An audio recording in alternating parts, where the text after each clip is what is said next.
6:01 on Monday, May the 22nd. I call this meeting of the Clear Creek Independent School District to order.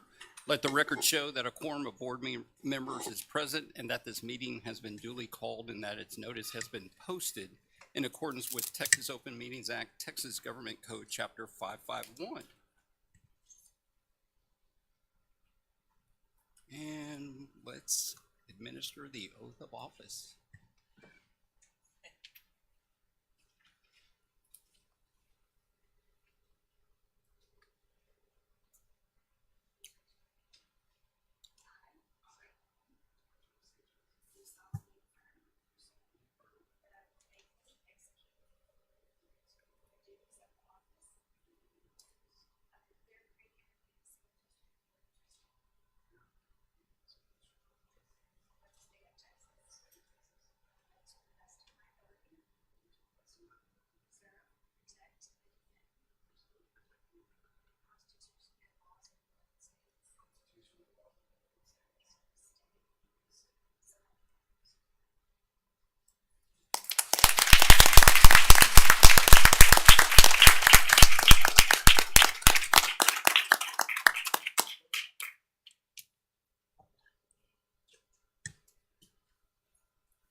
And that's a good-looking family right there.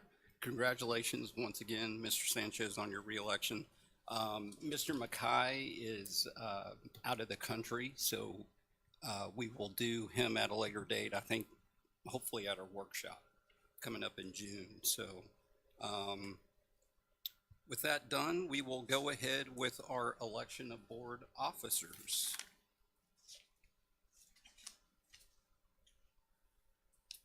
And just to inform the public, I am up on my 2-year term as board president. So someone else will be taking the reins, but it's been a pleasure. Thank you to staff for working with me over the past couple of years as I got comfortable and everything. We've been through a lot together, but still look forward to serving. And let's get this going. The first position we'll go in order of president, vice president, then secretary. So with that being said, I will open it up for any nominations for president. Mr. President, I'd like to nominate Arturo Sanchez for president. Thank you. I don't think we need a second. We can just go ahead and vote, correct? Okay, I'll call for a second. Ms. Cheka, thanks for seconding that. Any other nominations? Seeing no further nominations, I'll call for a vote. All in favor, please raise your hand. And that passes unanimously.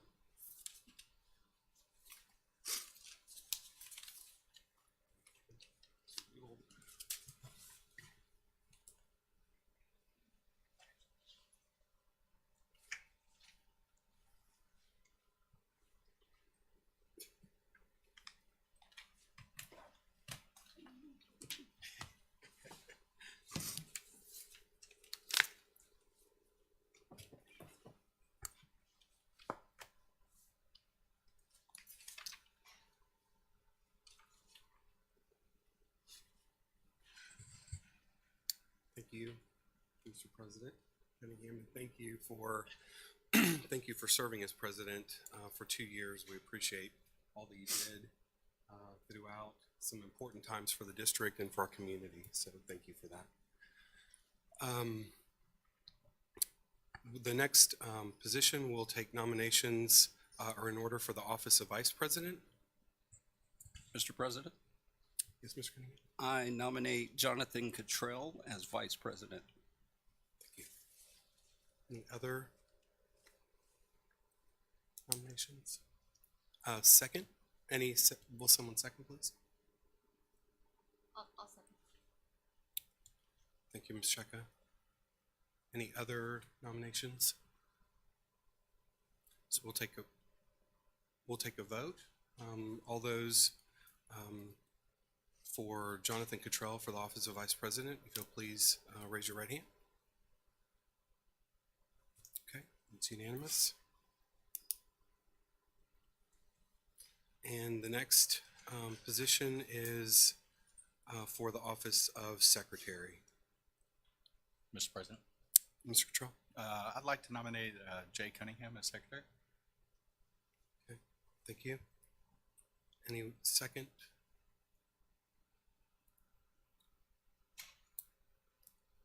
I'll second. Thank you, Ms. Cheka. Any other nominations for secretary, for the office of secretary? Okay, seeing none, we'll take a vote for Jonathan Cottrell for the office of secretary. Jay Cunningham. Sorry, Jay Cunningham for the office of Lot going secretary. on. Thank you. If you'll raise your right hand. Thank you. Would you mind if I just, Mr. President, just I'd like to thank Mr. Cunningham for your service, and I know I can speak on behalf of staff and everyone. It was some difficult things that you came in and handled, and you actually made it look pretty easy. Surprisingly, you shared a classic book recommendation, Lincoln on Leadership, and our entire cabinet read it, and so many others have, and really it's a picture and a story about his leadership and his courageous leadership, and how he took his vision and brought everybody together and around that vision. And I just really want to thank you from staff for having a vision, always keeping students first, and bringing us all around that vision under your leadership and the entire board, and really under that time, and bringing everyone under that vision, student success always. And so we really thank you. And I do have one quote I'd like to share from Lincoln. The struggle for today is not altogether for today. It is for a vast future also. So thank you and everyone here for your leadership, for the not just for today, but for our future. So thank you very much. Thank you. Thank you.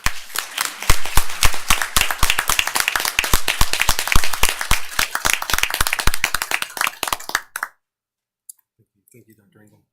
The next item is closed session. It is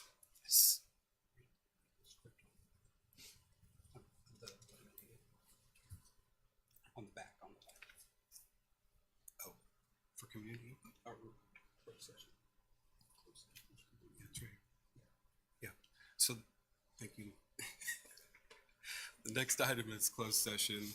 The time is 6:10. The board will now move into closed session as authorized by the Texas Open Meetings Act, Texas Government Code Section 551.001 concerning purposes permitted by the act, including 551.071 consultation with attorney, 551.072 deliberation regarding real property, 551.074 deliberate the appointment, employment, evaluation, reassignments, duties, discipline, or dismissal of a public employee, or hear a complaint or charge against an employee.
Time is 6:53, and I'll call this board meeting back into order. And we will go to the next item, which is administering the oath of office.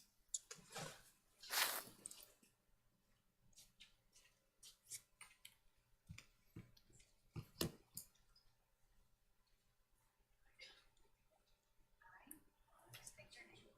Do solemnly affirm that I will faithfully execute the duties of the office of Clear Creek Independent School District Board of Trustees of the state of Texas, and will do the best of my ability preserve, protect, and defend the Constitution of this state, so help me God.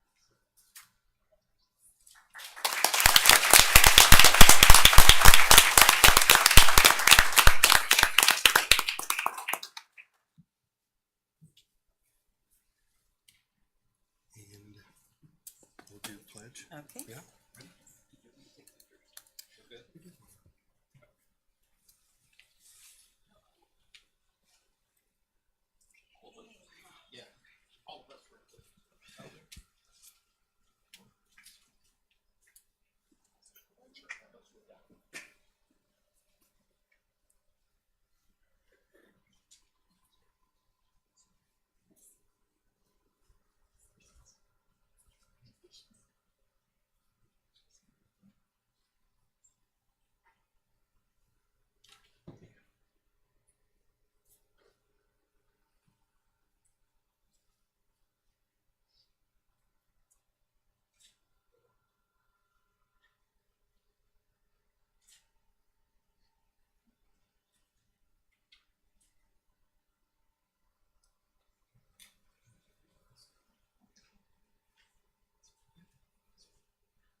We'll do the pledges first. And Caden Raskowski and Maxwell Williams, y'all come on up. I know they have a lot of places to be, and these guys are going to help us with the pledges first. So I'm going to go ahead, and flags are right behind you. All right, and they are very smart, and I know they can do this well. So you want to lead us? Go ahead. Everyone can start with us after we start. So, pledge allegiance to the flag of the United States of America and to the republic for which it stands, one nation, under God, indivisible, with liberty and justice for all. Now for the Texas pledge. Under the Texas flag, I pledge allegiance to the Texas, one state under God, one and indivisible. And please remain standing for a moment of silence.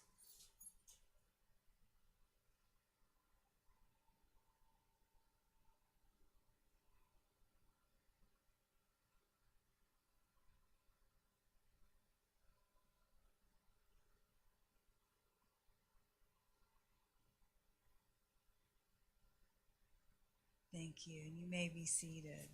Oh, yeah. Y'all can't go any further.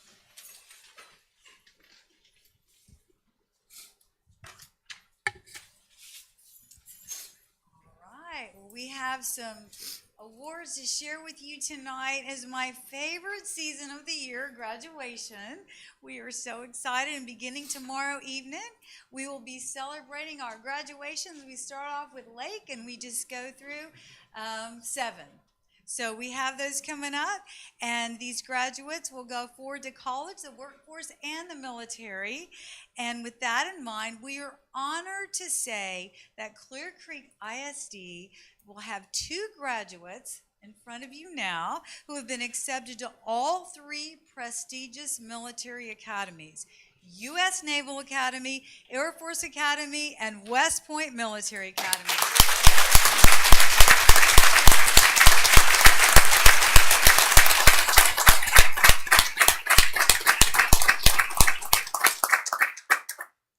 We thought 1 was impressive, but to have 3 is truly unique. All 3, and we thought we just had 1 individual, 2 in a district. In 2023, the class of 23, that's amazing. So we want to thank you for choosing not only to do so well in school, but choosing to serve our country as you graduate from Clear Creek ISD. So Caden is a senior at Clear Springs High School and will attend the U.S. Naval Academy. And Max is a senior at Clear Falls High School, and he too will attend the U.S. Naval Academy. Just a quick question. Why you had 3 to choose from, both of you. So we're going to let you tell us why you made your decision for the Naval Academy. Okay, so I got to spend a week over the summer at the Naval Academy and also at West Point as well, which is the Army's military academy. And I just during my week there, I got to meet a lot of really cool people, which it's like that at every academy, if I'm being honest, but just the opportunity there was amazing. There were so many things I thought I could do, and it's always been a dream of mine to be a naval aviator, so it was kind of an easy pick once I got the letter. So Whenever I visited Navy for my college football visit, I went there and I felt really welcome, the most welcome from all three of the schools. They made me feel a part of the team already, and I just felt like I already belonged there. One more round of applause.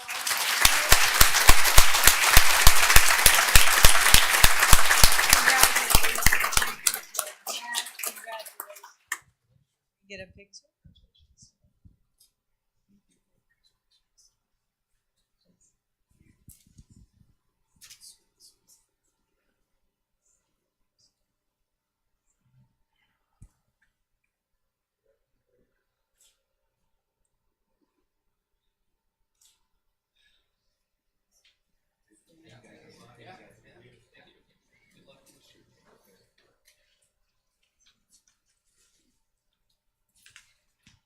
Some more exciting awards. Tommy Tunes. I hope everyone had the opportunity to attend one of our high school, or all 5, musicals this spring. They were just outstanding and a great way to showcase the tremendous talent we have in Clear Creek ISD with the larger community. The judges with Theater Under the Stars agreed as they awarded the 2 2023 Tommy Tune Awards to our students. Clear Springs High School, and you can see them walking in with their Oliver shirts. The cast and crew received the Outstanding Ensemble Award. As they come on in, a special congratulations to Mark Stoneberger and Theater Director Madison Martin, Tech Theater Director Madison Martin, and I believe a Clear Springs grad. Yes, and theater participant before she started. So congratulations, and congratulations, Principal Scott. Let's give them a round of applause.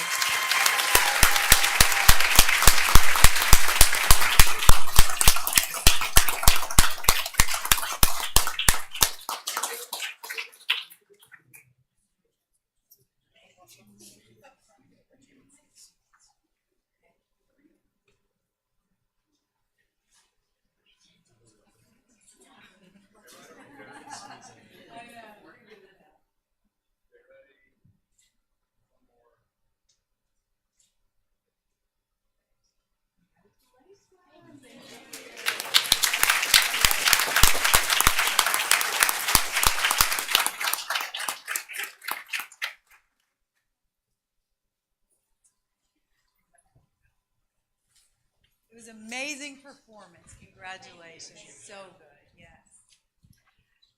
And at Clear Creek High School, Julius Bob earned the Tommy Tune Spirit Award for his performance in the Big Fish musical. Also, congratulations to Jennifer Alcala, Clear Creek High School Theater Director, and Matthew Radosky, Tech Theater Director. Congratulations. Let's give them a round of applause.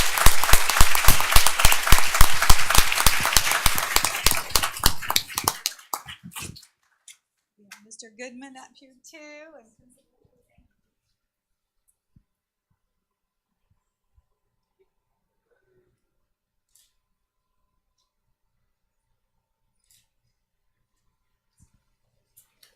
congratulations. Just real quick. Julia, yeah. Theater people can always say something, right? So just tell us, how was it to have a chance to be, first of all, nominated, and then to earn this award? It was a huge honor, really, and doing what you love with so many talented people was one of the best experiences I could have asked for this school year, and it was really appreciative to be recognized for just having a smile on my face, and appreciating the talent around me it's like it was really something I wouldn't trade for the world. Yeah. Thank you. So congratulations. That's great. Congratulations. It was an amazing performance. Okay, our 2023 valedictorians and salutatorians. We're beginning a new tradition at our school board meetings tonight to recognize our 2023 valedictorians and salutatorians. This is a busy week for these academic superstars, and they all have prepared their speeches that we will be hearing this week, each one of them. I'm very appreciative that many of them are able to attend with us tonight. So join me in congratulating the valedictorian and salutatorian. And we'll call their names. They can come on in. From Clearbrook High School, Helen Jang and Hussam Dwelk.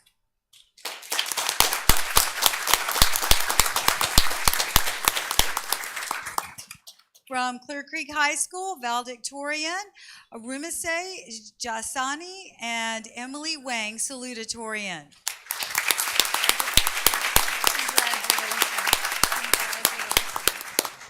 All right, from Clear Falls High School, valedictorian, Caitlin Daniel, salutatorian, David Zhang.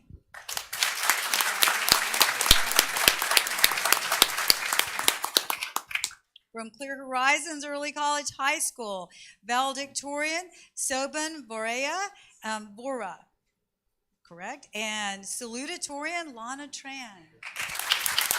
Congratulations.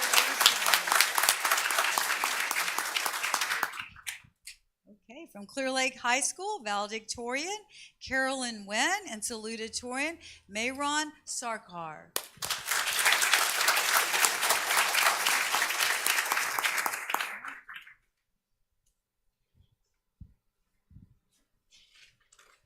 From Clear Springs High School, valedictorian, Pauline Thompson, salutatorian, Miriam Aziz.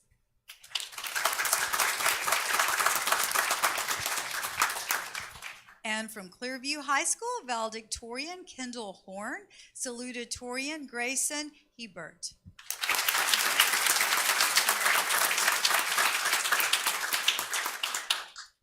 May I present to you the valedictorians and salutatorians from Clear Creek ISD.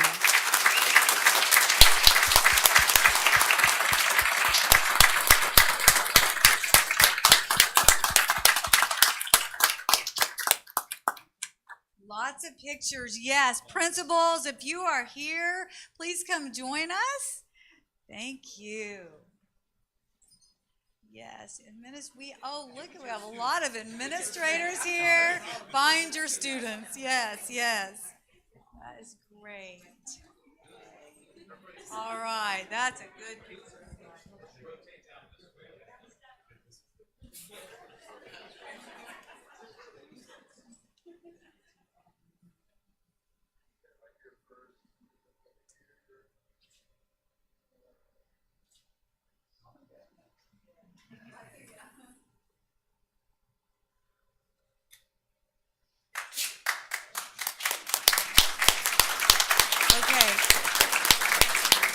Just 1 minute before y'all get off. Okay, I know everyone's ready for their speeches, right? Does somebody have some little tidbit of word of wisdom that you're going to give in your speech? Go ahead. What now? Don't go to A&M. All right. We can't end on that. We're going to take one more.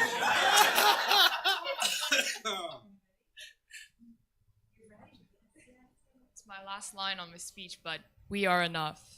We are enough. Love it. That's great. Thank y'all so much. Congratulations. That just gets us excited about the speeches this week. Thank y'all so much. And congratulations. We've made it this far. Now let's go even further.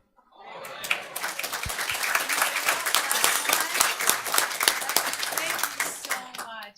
All right, congratulations.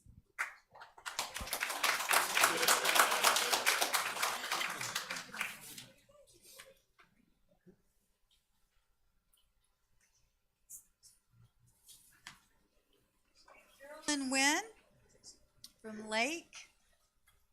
Yes, come back up here. Carolyn, yes ma'am. We are so excited. Carolyn has been named U.S. Presidential Scholar Candidate. Congratulations. She is one of about 5,000 from across the nation. The U.S. Presidential Scholars, you'll be honored at an accomplishment. You've got a ceremony in the June, is that correct?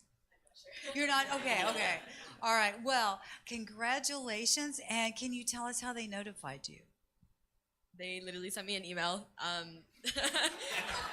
Yeah, that's how I found out. Okay, so check your emails. That's a good message. Congratulations. And they've got a award for you.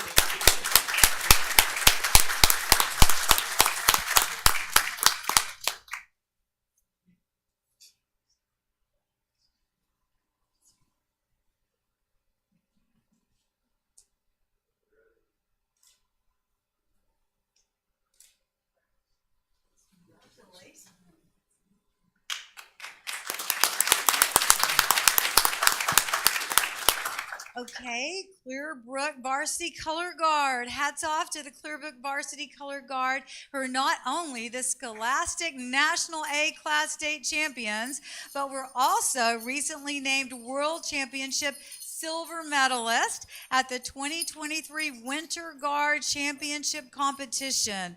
Please come forward, and please, principal, directors, sponsors, everybody, join this amazing team. Congratulations, and they're wearing all their bling. That's wonderful.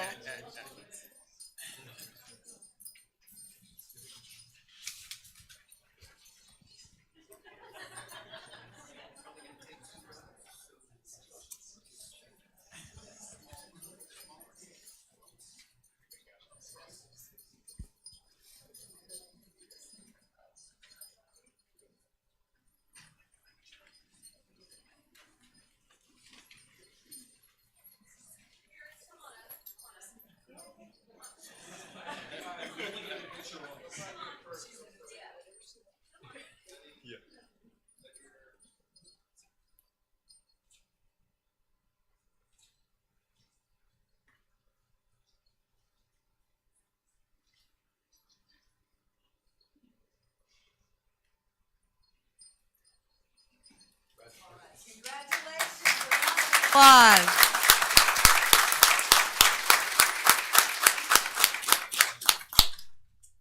And Mr. Rodriguez, real quick, just heard you have a lot of parent involvement too. Is that correct?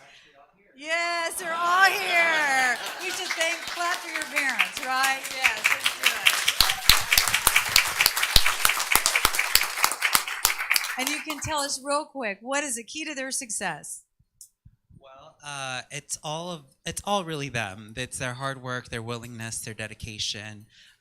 They do really work hard, and I know sometimes it can be tough, but it's just their drive for it that really was the key for our success this season. We also have amazing parents that are always helping us in anything that we need. We have amazing band directors and school administrators, Dr. Lopez, and a great fine arts director, Mr. Goodman, as well, and just a great school district.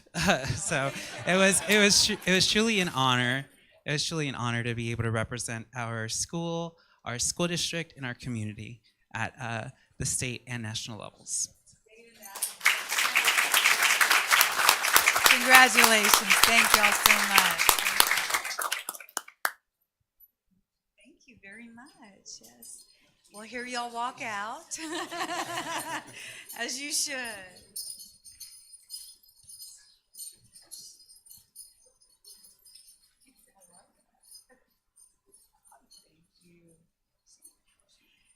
Okay, we have more talented artists to highlight tonight.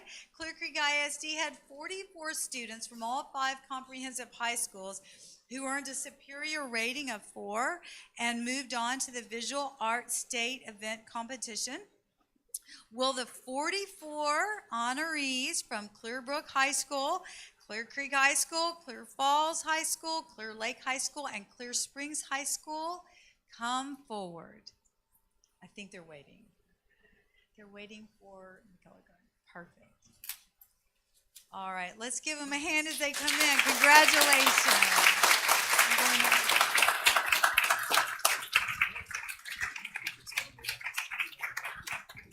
There's the card. Go straight.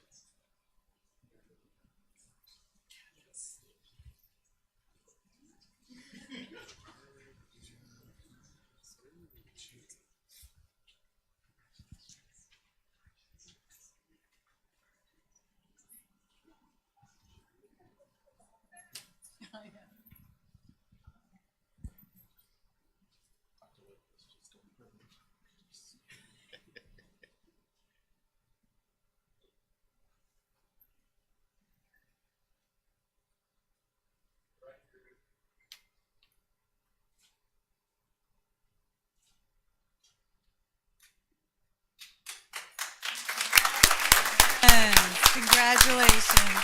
And I believe that Ashlyn Azell, is Ashlyn still up here?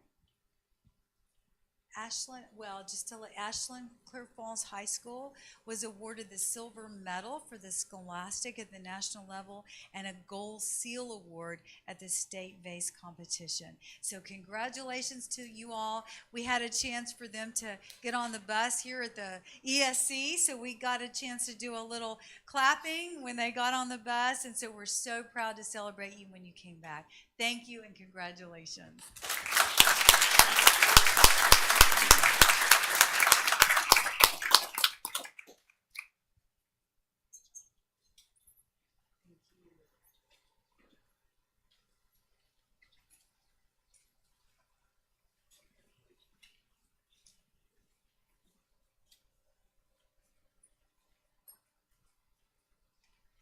And finally, we have so many different talented students in all different areas. And we are now going to recognize our FFA state contest winner.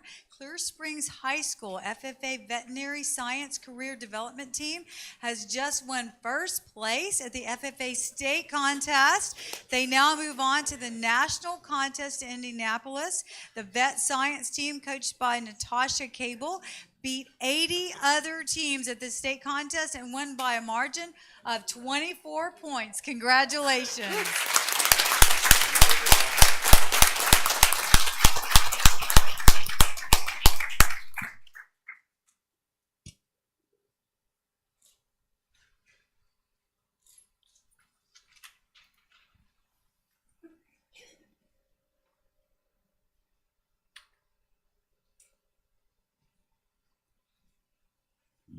Right, and I do have to ask, so what's the key to success here? Somebody? Well, we do work hard at what we do. We definitely became a family through all of this, but I have to say that our tapeworm mascots really gave us the luck that we needed to survive through this team. So you can explain that. Okay, so we have tapeworm mascots. Yes, they are beautiful, they're lovely. We kiss them before every competition so that we succeed in life, and it really helped us. And these girls are going to A&M, gig 'em. They're awesome. And we will become DVM because we have a great support group through this family that we made. All right, tapeworm mascot. That's a new success opportunity. Yes, thank you so much. Well, congratulations. We'll get the tapeworm stuffed animal. Yes, all right. Thank you for that. Congratulations.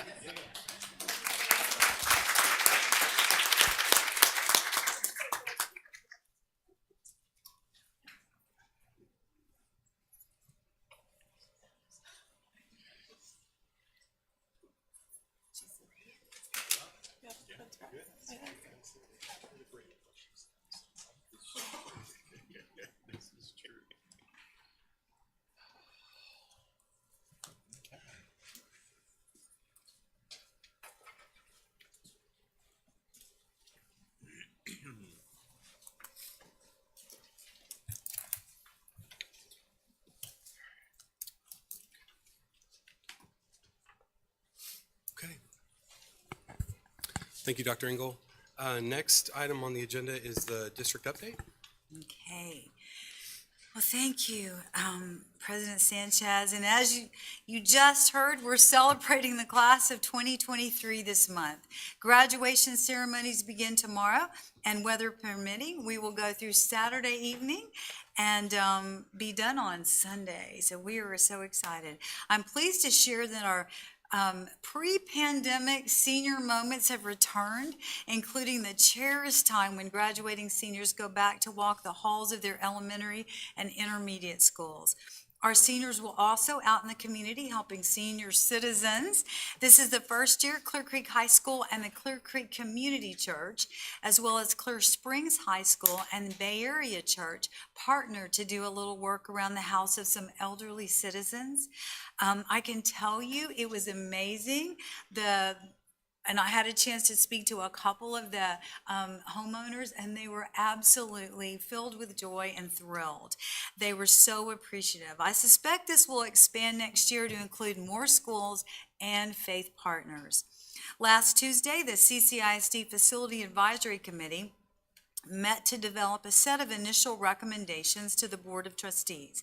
The group of strangers has really evolved into a great team. I will not get before the committee, we'll let them do that, but they will be bringing an initial recommendation to the board on Monday, June the 12th for feedback, and then going out to the community.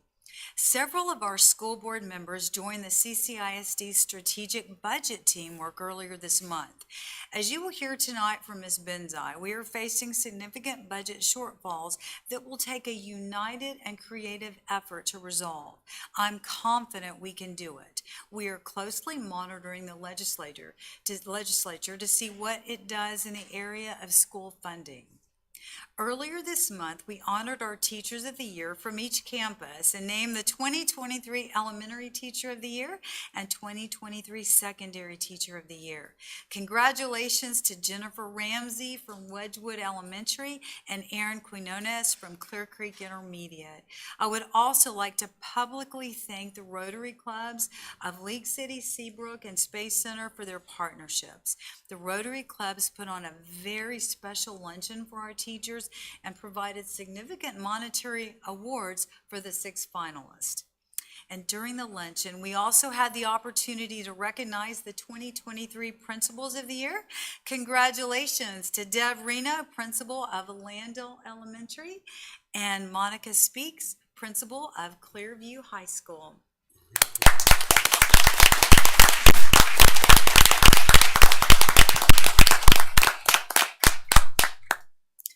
And finally, we are saying farewell to 108 retiring Clear Creek ISD employees.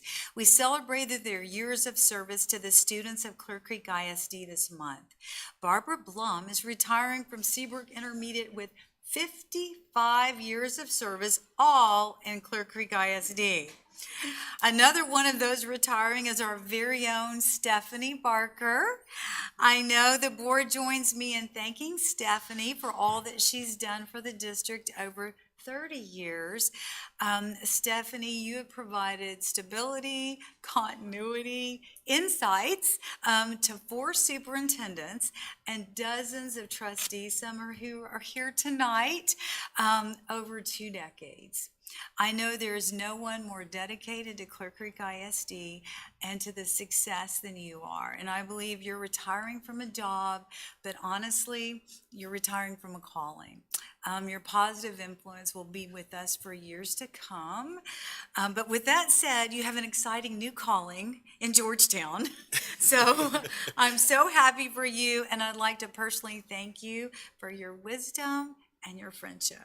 Thank you so much, and congratulations on your retirement. And we have a small little flower token from the board. So this is from everybody.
can we take a picture with any former board members? Yes, look, isn't that wonderful? Yes, yes, yes.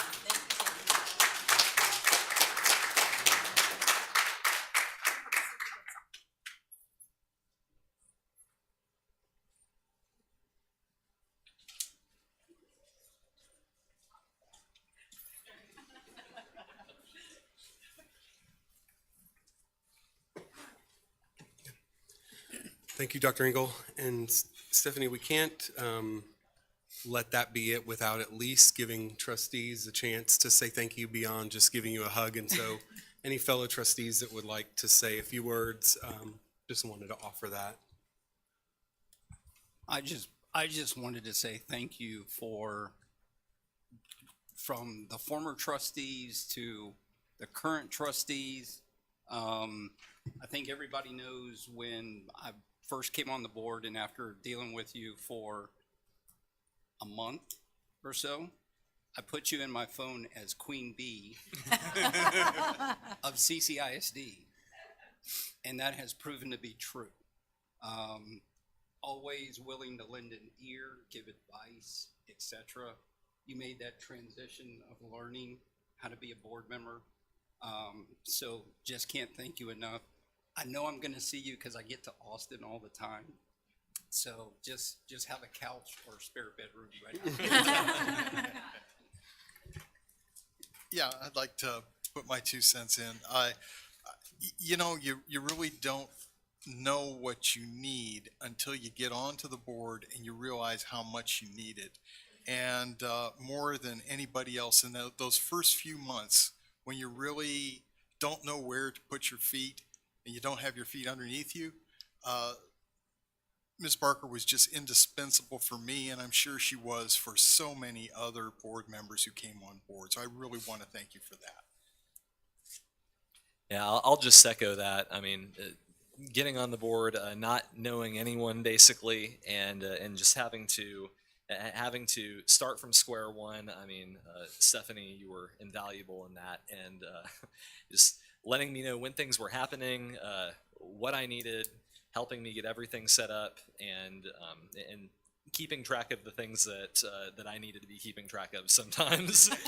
So, I mean, it's meant the world to me, and I know we're in good hands, but it is going to be different. So, thank you so much for all your help, and it's really meant a lot. And I'll just say thank you so much. My first year, I could not have done it without you. And like they said, just kind of making sure we have what we need and we don't know what to ask. And you are the glue that kept us together. So thank you. And so I guess in summary, I agree with all of them. and the word invaluable that Trustee Bowen used, absolutely. Thank you for answering my text. Thank you for having the answers to my questions when I didn't know where else to turn. And if you know the history of everything that you've observed, you've seen the shiny days and the rainy days and through it all, and the hurricanes and COVID. It's everything, and we can't thank you enough. We will miss you tremendously. I'm sure you have room for more than one bed, right? Don't take my room. Yeah. And if you don't text me back next time, I understand. But you will be greatly missed, and yes, you have Greta. You've got big shoes to fill, but I know you'll take your own path and do great things, and we're excited for you to step in. But Stephanie, we will miss you very much. Thank you. Thank you, and thanks.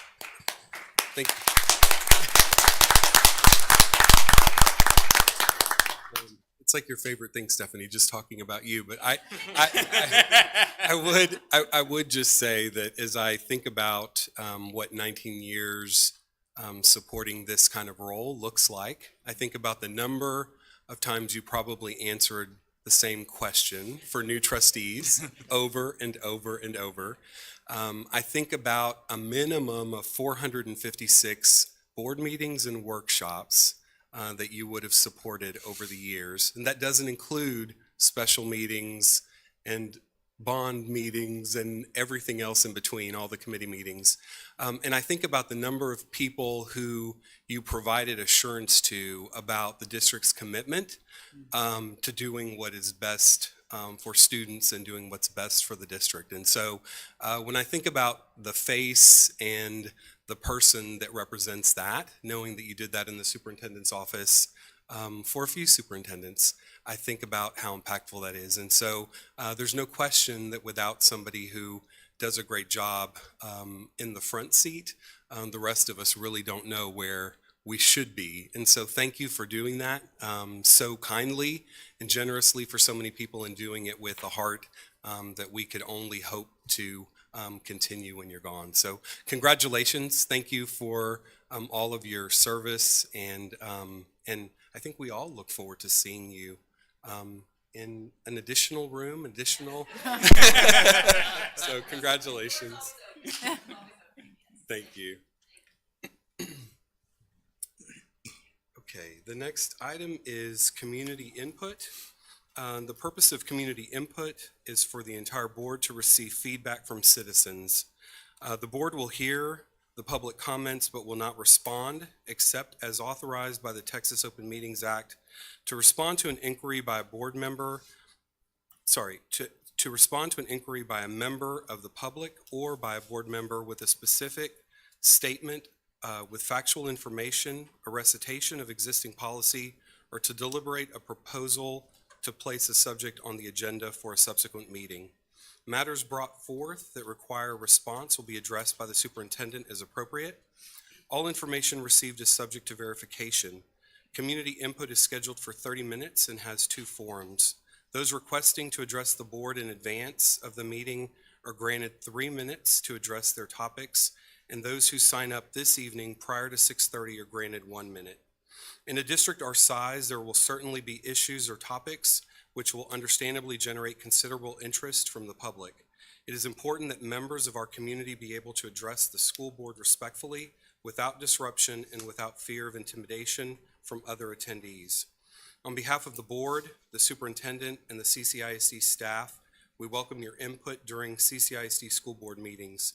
We request that everyone exhibit the respect and understanding each person rightfully deserves when addressing the school board during the public input portion of the meeting. And the following members of the community requested to address the board. The first person is Monica Mays, and after Monica will be Taryn Shama.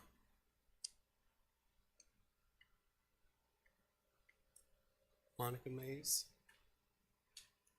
Okay, so it doesn't appear that Monica's here. Taryn Shama.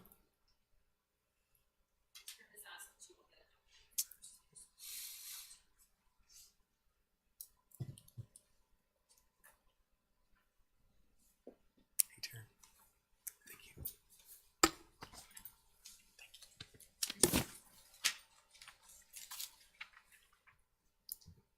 Whenever you're ready. Hello, is it in the mic? Hello, I am Taryn Shama, a 9th grade student at Clear Springs High School. I have done extensive research on the benefits and negative aspects that come from various amounts of sleep. Despite the quality of our school system, I have seen the problems caused by lack of sleep, such as poor behavior in academics, get worse as the school year progresses with no successful changes to fix the problem. Various studies have detailed early start times as a key factor in these problems and is a serious issue for both students and schools. These challenges would be less burdensome with just one change, pushing back the start time of the school day. Starting the school day even 1 hour later at 8:30 a.m. can give high school students the ability to be much more rested and spend more time properly preparing for the day without causing a detriment to their amount of sleep. According to research done by Dr. Nylon Baez, a pediatrician who works with the Sleep Foundation, the optimal amount of sleep for teens between the ages of 13 and 18 is around 8 to 10 hours per night. She also states that nearly 58% of middle schoolers and 73% of high schoolers do not get the recommended amount of sleep. In addition to allowing them to be well rested, starting later will give the students more time to properly wake up. As said by Philip Chang, a research scientist at the Sleep Disorders and Research Center at Henry Ford Health, it can take anywhere from 15 minutes to an hour to feel like a functioning person. This is called sleep inertia, and it is part of what causes people to think and act more slowly. Today, many students are coming to school in the early stages of sleep inertia. This information is important because not only does inadequate sleep negatively affect a student's academic performance, behavior, and cognitive function, but can also affect their safety, as many students are also drivers. Having a later start time will give students time to fully wake up and most likely lead to improvement in both their academic performance and their health. There are also long-term consequences as well. Research done by the Sleep Foundation has stated poor quality and quantity of sleep can lead to health concerns such as diabetes, cardiovascular disease, and obesity, and an increased risk of sports-related injury. Similarly, the National Heart, Lung, and Blood Institute has done various studies regarding sleep deficiency and has stated that it has also been linked to depression, suicide, and risk-taking behaviors, and that early school start times contribute to lack of sleep. For these reasons, the possible benefits for all students far outweigh any inconvenience or negative effects. Similarly, flexible scheduling opportunities for first periods, such as allowing some classes to be taken online, is another way to allow high school students a later start time without impacting the schedule of other grades. Now is the perfect time to make changes and improve the lives and health of high school students across CCISD. Thank you. Thank you. Next is Paula Tomasi.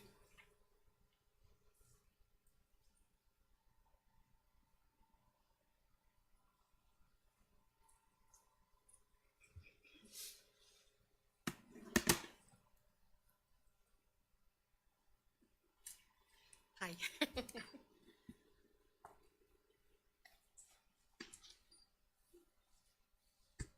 Good evening, and thank you for allowing me to speak to you this evening. My name is Paula Tomasi, and I'm a former CCISD trustee and board president. And currently, I'm a member of the Association of Former Board Trustees. I sat where you all are sitting. And I know now I will expose the secret that every Clear Creek board member this century knows. The secret is one we share with the superintendent, but very, very few others know. The secret is so secret that secret agents could never secure it. Our secret, Stephanie Barker.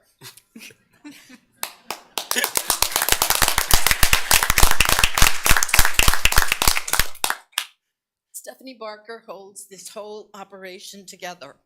Sure, her title is Executive Assistant to the Superintendent. The HR department has a whole formal job description in her files. But that's just window dressing, folks, just a cover. As board members all know, her real title, her real job is just one word, keeper. For the superintendent, Stephanie is the gatekeeper, schedule keeper, timekeeper, record keeper, information keeper, history keeper, personal keeper, confidence keeper, mental health keeper, and sweeper keeper. For the Board of Trustees, she is just one keeper, the zookeeper. She keeps us fed and watered. She makes sure our quarters are presentable. She coordinates when we are trotted out into the public view, all bright-eyed and bushy-tailed, with our computers full of documents so we can do what boards do. Without Stephanie, without her amazing competence at running the zoo, the board could not function. Every board member, past and present, knows a secret. Now you, the public, you also know the secret of the CCISD Board of Trustees. I only tell you this because Stephanie is retiring, and while discretion is her middle name, I can also now reveal how to tell Stephanie what we really think about any part of her keepership. In her eyes, it's in her smile and in her voice. Her brilliant eyes sparkle brighter, her ever-present smile widens, and her voice pitch lifts one semitone according to how she feels about any single part of her enormous set of responsibilities. See, Stephanie, we were paying attention. As for board members, no two of us are alike, but we have all been treated with respect and dignity because Stephanie is the most professional, most capable, most amazing colleague any of us could have to work with. On behalf of every 21st century board member, thank you, Stephanie. We love you, we miss you, and you are indeed a keeper.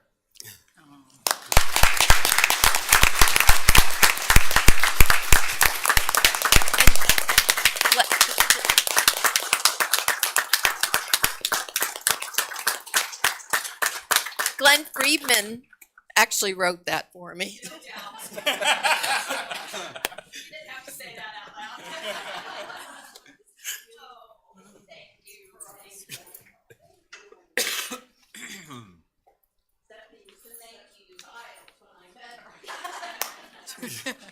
Congratulations.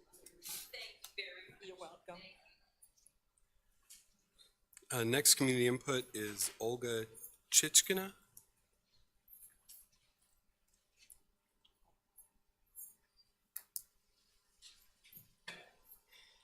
Good evening, and thank you for the opportunity to speak with you today. I'm a parent of a Clear Lake High School student, and I wanted to speak today about the lack of adult supervision of students at the Clear Lake High School by the administration that is resulting in excessive number of students being sent to DAP at the end of the school year, setting them up for failure at the start of the next school year. It appears that this administration has effectively activated a school-to-jail pipeline without bearing any responsibility for supervising the students at Clear Lake High School. Adequate adult supervision would be a good preventative measure when teenagers are involved.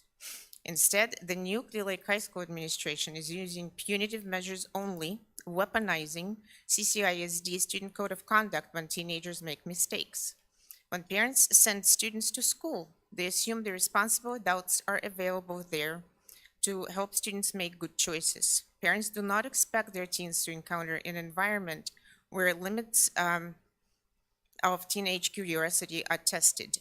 When kids are caught reaching for low-hanging fruit in the atmosphere of permissiveness, they immediately get harsh punishment. I would not place my kid in the environment where people do drugs. They get exposed to them at Clear Lake High School in the bathrooms where there is a smell of weed and vaping. Walking bathroom does not help. Supervising kids is the answer. Student Code of Conduct allows for a lot of administrator discretion in terms of punishment. There should be a behavior contract and meetings with parents instead of assistant principals simply throwing kids overboard without proper investigation. Sending students to DAP at the end of the school year means they start the next school year in DAP to serve out the punishment from last year, which is usually minimum of 30 business days, and will not want to go back to their regular high school because people will question where they were at the beginning of the school year, and their story will be brought up all over again, and they're just more comfortable at DAP. DAP school only offers basic educational opportunities, no electives or AP courses. If Clear Lake High School administration provided even 20% of supervision available at the DAP school would have had a much smaller student population. I would like to ask the board to review the AP assignments coming out of Clear Lake High School this year and possibly allow students assigned to that school to return to their home campus at the start of the next school year unless they present an actual danger. Thank you. Thank you. Next is Danielle Davis.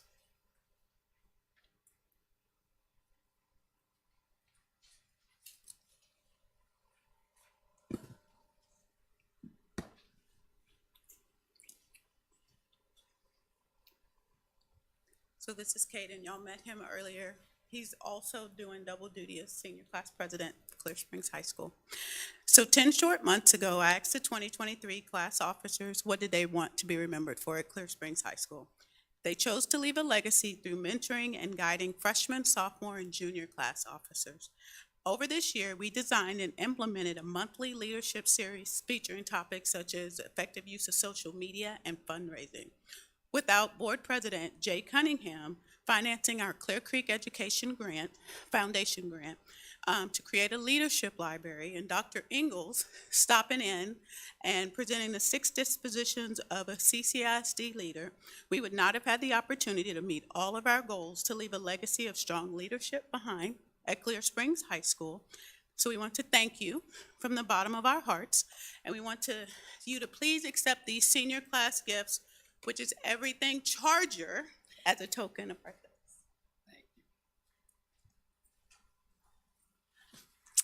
Thank you. Thank you so much. Thank you. Thank you, Kate. Appreciate it.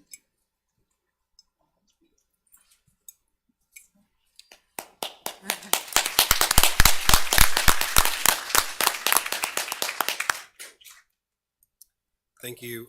Thank you to everyone who provided community input this evening. The next agenda item is action on closed session, and we will consider action on item B. Mr. President? Yes, Mr. Cunningham. I move that the board non-renew the term employment contract of Julius Emanuel in accordance with board policy DFBB legal and Texas Education Code section 21.203.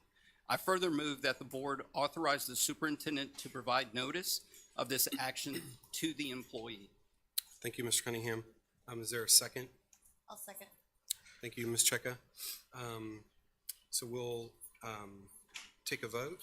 All those in favor of approval of recommendation of non-renew term employment of contract of Julius Emanuel, if you'll please raise your hand. And the vote is unanimous. Next is action on consent agenda. Are there any items that anyone would like to pull from consent?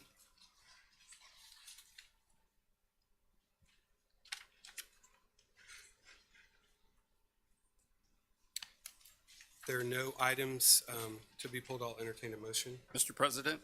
Mr. Cunningham? I move that the board approves the consent agenda as presented. Thank you, Mr. Cunningham. Is there a second? I'll second that. Thank you, Mr. Larson. So all those in favor of approving the consent agenda as presented, if you'll please raise your hand. And the vote is unanimous. Thank you.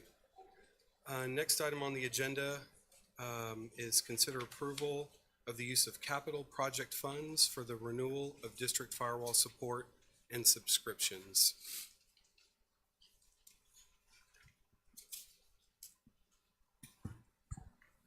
Good evening. Good evening.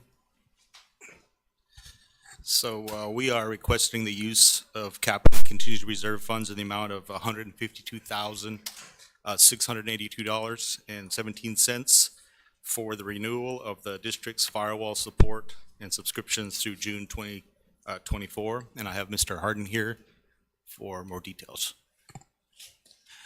Good evening. Yes, back in 2018, the district purchased 2 firewalls with 5 years of maintenance, support, and software subscriptions, utilizing 2017 bond funds. The firewalls, the devices themselves are running great, but the maintenance, support, and software is expiring. The software in particular is very important because these firewalls literally check every minute for new threats and update immediately as soon as those threats are found. Approving these funds will allow us to purchase 1 more year, so we don't have to worry about all the bad actors out in the world. Okay. Thank you. Were there any questions? Mr. Bowen? Yes, I guess my only question is this an ongoing expense? So after we get to the end of this 1 year, are we going to have to pay for this again? Or is this just a one-time? We might be able, we could take that approach. We'll assess things throughout the year and see if we'll need to purchase new firewalls, in which case if we purchase new ones, we'll purchase them with a 5-year or try to go longer if possible.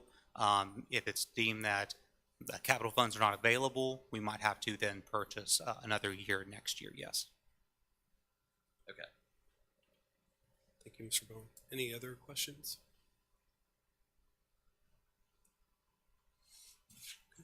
Seeing none, I'll entertain a motion. Mr. President, Mr. Cottrell? I move that we approve the superintendent's recommendation to approve the use of capital project funds in the amount of $152,682.17 for the renewal of district firewall support and subscriptions. Thank you, Mr. Cottrell. Do I have a second? Mr. President, I'll second that. Thank you, Mr. Cunningham. Any additional discussion? We'll take a vote. If you'll raise your hand, please, in favor of. Thank you. The vote is unanimous. Thank you. We'll move to item C. Consider approval of an order authorizing the conversion of certain of the Clear Creek Independent School District variable rate unlimited tax school building bonds, Series 2013B, to a new rate period. Good evening. Good evening. So tonight we have we are bringing to you something that you've, as a board, been seeing every summer with some of our variable rate bonds. In 2013, the district sold $47.4 million in variable rate debt, and tonight we're asking you to approve an order to remarket these bonds for a 2-year period. I have Mr. Terrell Palmer here. He is our new municipal advisor with Post Oak, and he is going to give you more information about this. Yes, hello. Again, it's Terrell Palmer. I'm the president of Post Oak Municipal Advisors. Also behind me is Rick Whitty and Tanya Fisher. They serve as your bond counsel on all of these type of transactions. If we'd like to look at page 3 in your packet. Okay. Well, let's just flip through the cover page and go to page 3, please. And I know y'all have had variable rate bonds in the past, and I hope that you are comfortable with them. A lot of times, everybody puts their thoughts of issuing variable rate debt in their own personal finances, and I would say that this is a very popular tool in our industry, as many of the largest school districts in the state of Texas use variable rate bonds very effectively, and y'all have as well. As you can see on the middle of page 3, I think one more page back, you can see we're bragging about a lot of the savings that we have had from the variable rate program. And as a matter of fact, since 2013, we're almost at $15 million worth of debt service savings by having this variable rate bond program in place. We also believe that by setting the new variable rate term for 2 years, that will save us about $600,000 in debt service over the next 2 years. So the program has worked very well. It's also a hedge, and I know that y'all have seen your investments rates, although they're looking very good right now, but there were times not too long ago, 2 years ago, when you were hoping to get 25 basis points in interest rate return. Well, with variable rates, you're actually able to enjoy some of that low interest rate market in it, so it hedges you against the loss that you're having on your investment return. It also gives us a lot of flexibility to call bonds when we need to call them in and so to move some debt service around. So it's been a good program for y'all, and as y'all's brand new financial advisor, the old motto, if it ain't broke, don't fix it. We're very happy with your program and have recommended wholeheartedly that you keep with this program and roll it out for another 2 years. Thank you. Any questions from the board? Well, I guess first of all, welcome and thank you. I mean, I know y'all are new, but I look forward to hopefully have all of us having a long working relationship with y'all, and so I appreciate this context. I guess as more of a novice to this side of finance, can you talk a little bit about we've seen interest rates going up in the market over the past couple of years. Has that affected the variable rate debt we already have, and how do we think that's going to impact this new variable rate debt we're taking on? Okay. As the name would infer, that you know the rate is variable, but we are actually setting it for a 2-year period, and so that is on the very short end of the yield curve. And over the recent years, you've seen that rate be as low as 25 basis points or 0.25%. And now we're looking at rates probably in the mid threes, around 3.30. And so, yes, and all of the Federal Reserve Bank's increases has a greater effect on the front end of the yield curve. With every 25 basis point or 50 basis points that they increase, it increases the front end or the short end of the yield curve, and that's where we are. That's where we have the variable rate bonds, and so it has gone up dramatically.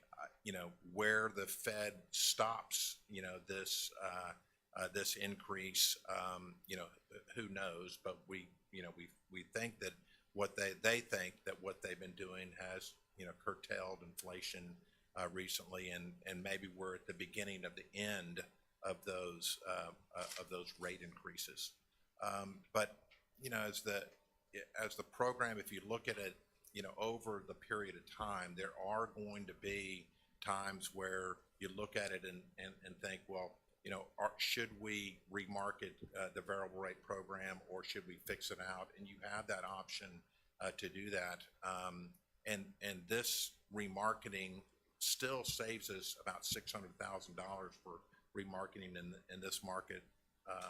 And so we think that even with the increase of the Fed funds rate, as well as the increase of the yields in the short term, it's still better to issue the variable rate. It also, this 47 million, while it sounds like a huge number to me and you, it is only about 5% of your outstanding bonds. And so it's a reasonable amount, and we think that it's prudent at this time. So we would essentially be taking on a variable rate debt at 3.3%? Yes. And how does that compare to if we were to do this in a fixed interest rate instead? What would it be? Well, it all depends on how long the bonds are, right. And we, but if you had 30-year bonds, you would probably be at a rate under 4% right now in the current market, and so there's still some difference there between the variable rate. The yield curve is very distorted right now. With the Fed's action on the front end of it, it's what they call a descending yield curve, and right now, in my long career, as you can see with the gray hair, over the 30 years or so, it's happened 3 times.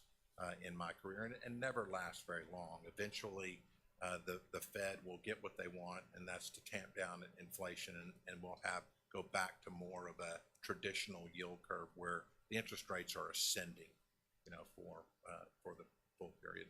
Okay, so essentially the benefit here is that the risk we take on is that short-term interest rates could increase a lot if the Fed keeps increasing interest rates. But if we took on a fixed rate debt at a slightly higher rate, then we might be leaving money on the table by not doing this. Is that kind of an accurate summary? I think that's a very accurate summary, and I will say that I don't just say, interest rates are horrible for the district. As you know, you have tens of millions of dollars worth of investments, and so that you make on an annual basis, and as interest rates go up, you get a lot more in interest return. And so, while if interest, as you have variable rate and rates go up, that may be costing you, but you're gaining much more because you have a lot more than $47 million invested in the short-term market.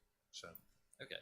Yeah, I think this answered my questions, and thank you for the information. It's extremely helpful, and yeah, I like what we're doing here, and I have liked what we've been doing, and I think it's important for, as we start going into upcoming bond conversations, for our community to know that our financial team and our advisors and the board do our absolute best to structure our finances in a way that we're getting the most bang for our buck. So thank you for being a partner in that. You bet. Happy to help. Thank you, Mr. Bone. And Mr. Palmer, I'm sitting here debating whether you look better in a suit or better in golf clothes. As we met each other, passing each other on the golf course. How bad my golf swing is. You know? But welcome on board. Your reputation, you come highly recommended, and I look forward to working with you. It's also a pleasure to see Ms. Fisher, a very familiar face that has worked with CCISD for a very long time. So welcome aboard. Thank you, Mr. Cunningham. Any other questions, comments?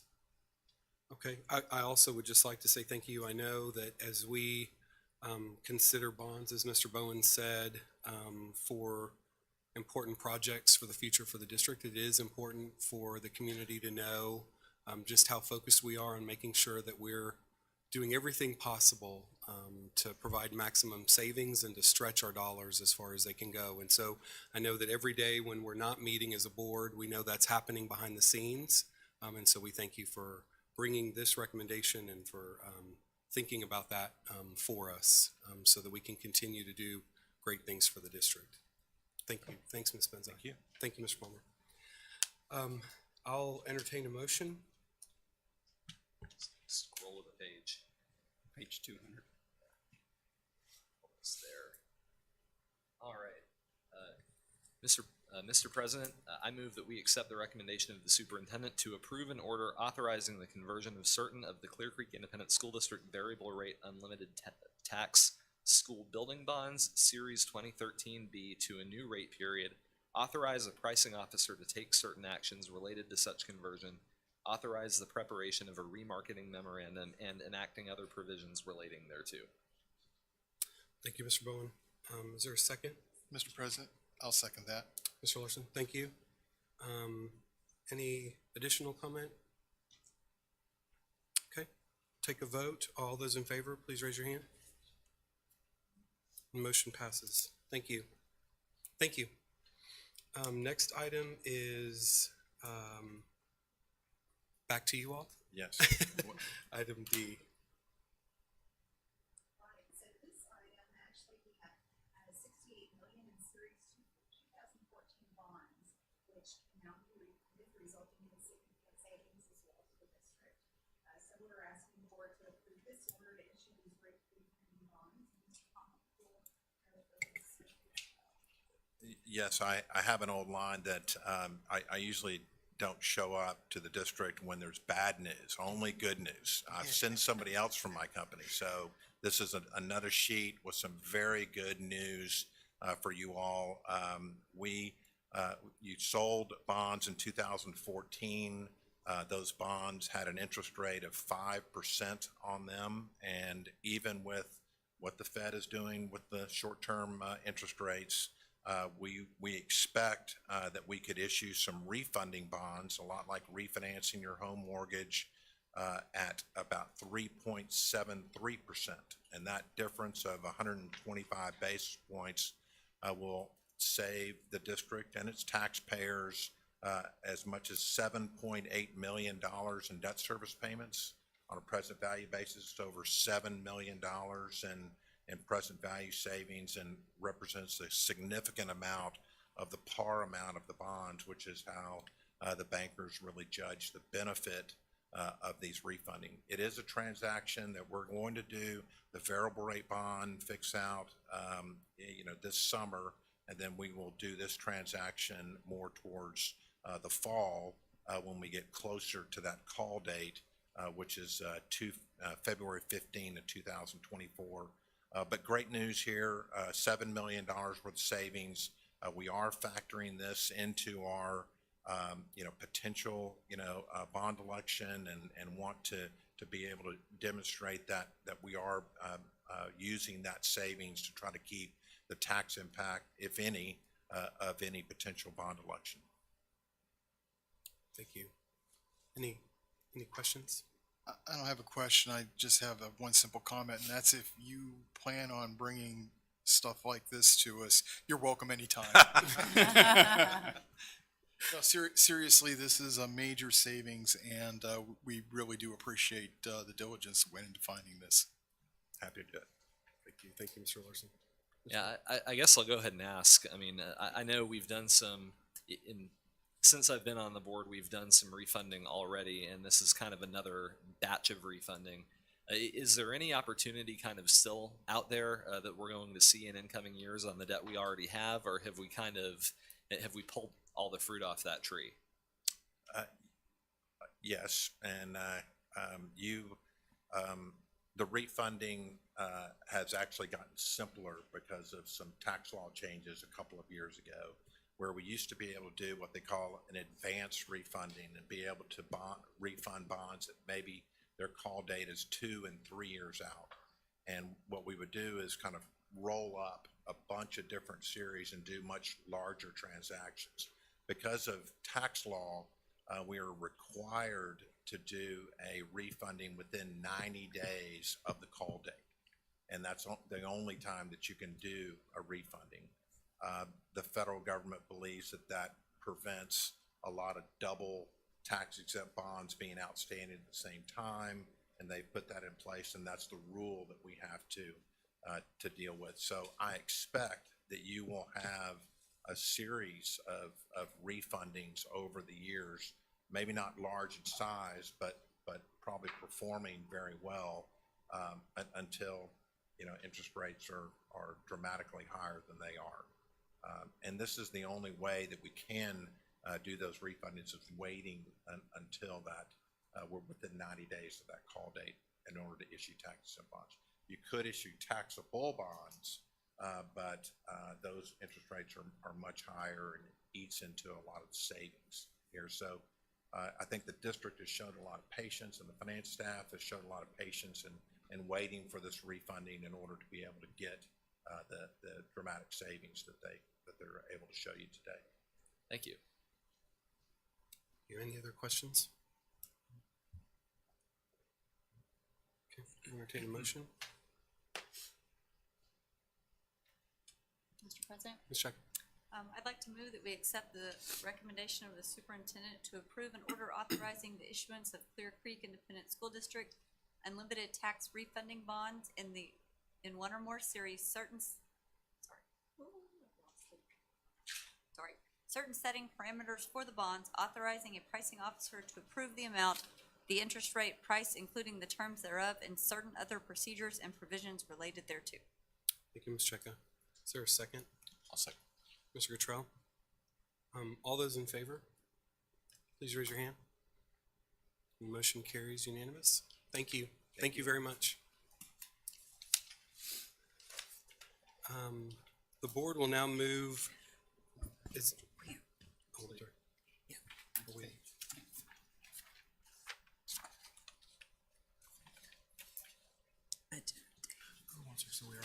Yes, so we would like to go ahead. We have Ms. Benzai still here, and she would like to give our 23-24 budget update.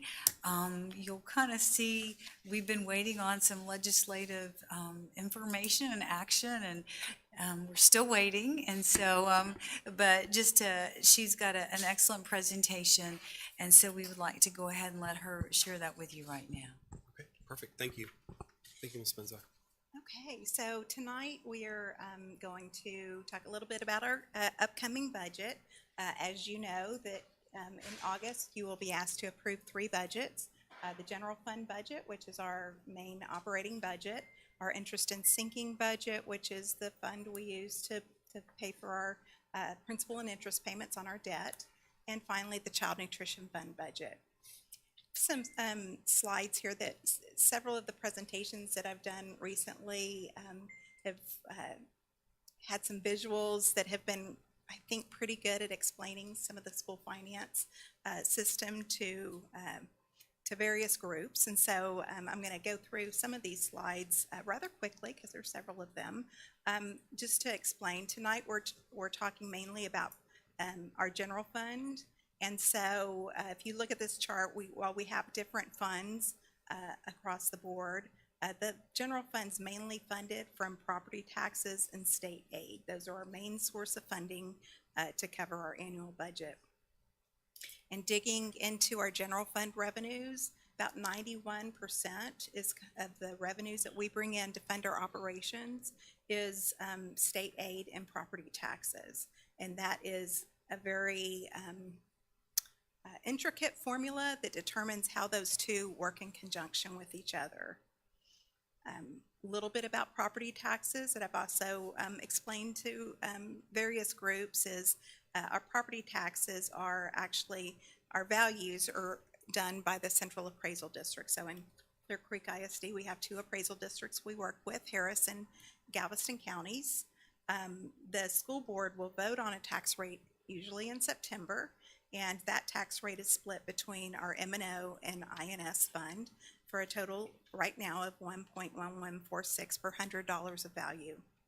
And finally, those levies after they're those taxes, after they're approved in September, are levied by the district and paid by property owners, and they're due January 31st. So digging a little bit into the state of Texas school funding formula, this visual represents sort of trying to simplify what funding, the main source of funding that the district has to work with, and in other districts in the state as well. So if you look on the left side of the screen, you have our entitlement. This is it's a jar that if you think about our revenues go into, the top of the jar, the amount that it can hold in revenues is basically determined by the state. It's based on our students and average daily attendance multiplied by $6,160. Now, there's some other things that go into that. This is very simplified, but in general, the state sets up our entitlement, and our jar is filled up with property taxes first, and that may hit halfway, that may hit 3/4 of the way, but whatever it doesn't fill, the state comes in and provides state aid. Some districts, that property taxes might overflow the jar, and that's when they're in a recapture situation where they have to send funds back to the state. But the two work in conjunction with each other. That basic allotment is something we're watching really closely at the state level with our legislators. Back in 2019, that basic allotment was increased by $1,020, and I think it's important that you know the state also removed the cost of education index, and basically what that means is that while other districts received over $1,000 increase in their basic allotment, Clear Creek only received $436. All districts went up to that $6,160, but they took away that cost of education index, which basically was an index to recognize that some school districts have a higher cost of educating students because of where they're located in the state and for various reasons. So breaking down our school funding formula a little bit further, our tax and state aid is really broken down into 2 tiers. The first tier is the one that I spoke about. So each of those blue pennies at the top represent our about 80 cents, our 80 cents on our M&O tax rate. That's our compressed rate, and that is what the state tells us through calculations every year that we have to keep our rate at a certain level.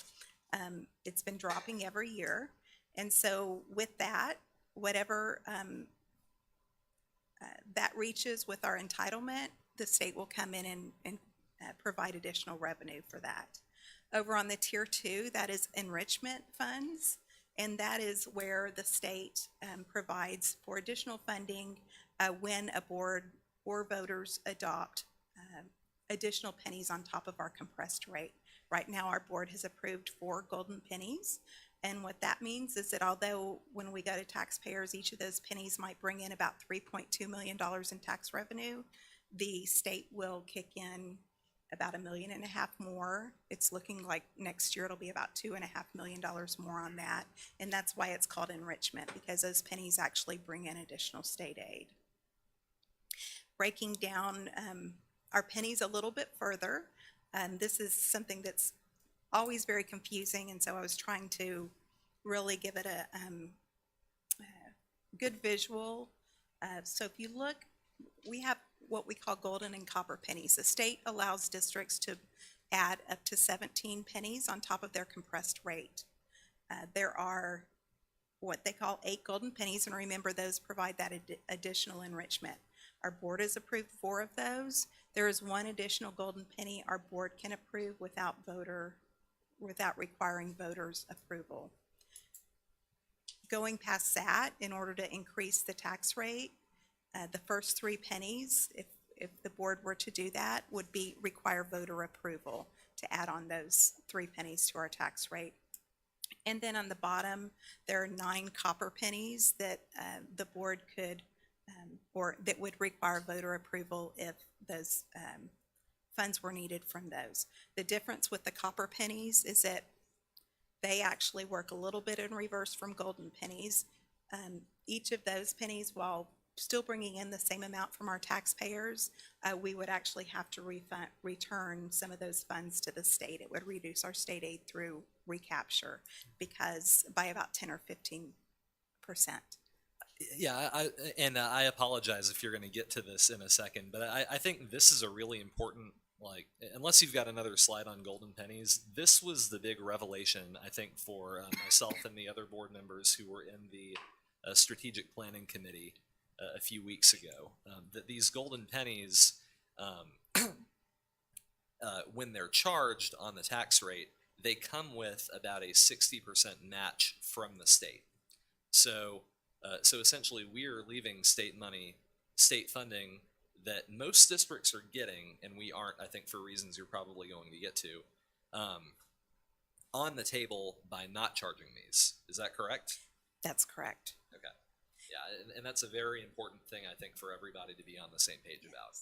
And every year in the past few years, that additional golden penny that the board has, that we have not added on, or is mainly because we were a formula transition grant, and it would not have produced, it would have just been offset. So rather than charging our taxpayers, we let the state pick up that difference. So we are looking like we're going to be out of the formula transition grant system next year, and so it's a different scenario than it was last summer. Looking at our competitors in Region 4, or not our competitors, our other school districts, large school districts in Region 4, this is a kind of the top purple line shows the total tax rate, and you can see CCISD is at that 1.1146. We are one of the lowest when combining the M&O and INS. But I think I found very interesting, and I was digging into a lot of analysis when we were meeting with the strategic budget sprint team, is looking at that M&O tax rate. So on this chart, you will see that it's hard to tell because several are bumping up in the blue line against the green, but we are one of the lowest, or the lowest on this chart. I'm going to jump into this next slide, but this shows our tax rate history on the M&O and INS side over the past 5 years. You'll see how the red or orange bar is dropping, and that's really a result of that compression. So as our property values have gone up, the state's been requiring us to compress our tax rate or lower our tax rate. Last summer it was about 4 cents that we brought that M&O tax rate down, but the decrease is simply the reflection of the compression that we've had through the state. But there's some important things that I think the board should know, in that if you look at the 48 districts in Region 4, we are the second lowest on the M&O tax rate side. Hitchcock ISD is the lowest. So every other district in Region 4 has a higher M&O tax rate. We are the lowest M&O tax rate in Harris County. The average M&O tax rate in Region 4 is 90 cents, almost 6 cents above Clear Creek's. And of the 1,015 school districts in Texas, we had the third lowest M&O tax rate. We're tied with 3 other school districts. So that was very enlightening when I started pulling the data and ranking to see that we were so low. And it's really a reflection that we were a formula transition grant, and those additional pennies, for the most part, were not going to help us. They would be offset by the state.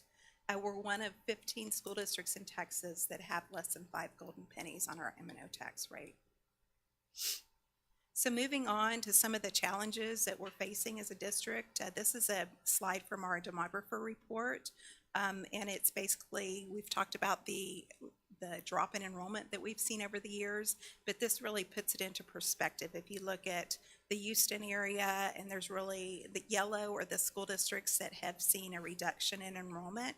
You'll see Clear Creek's right there on the south side, and we have also seen that. It seems like the development, the growth is in the surrounding east and west of Houston. Those are the dark orange are seeing the most growth.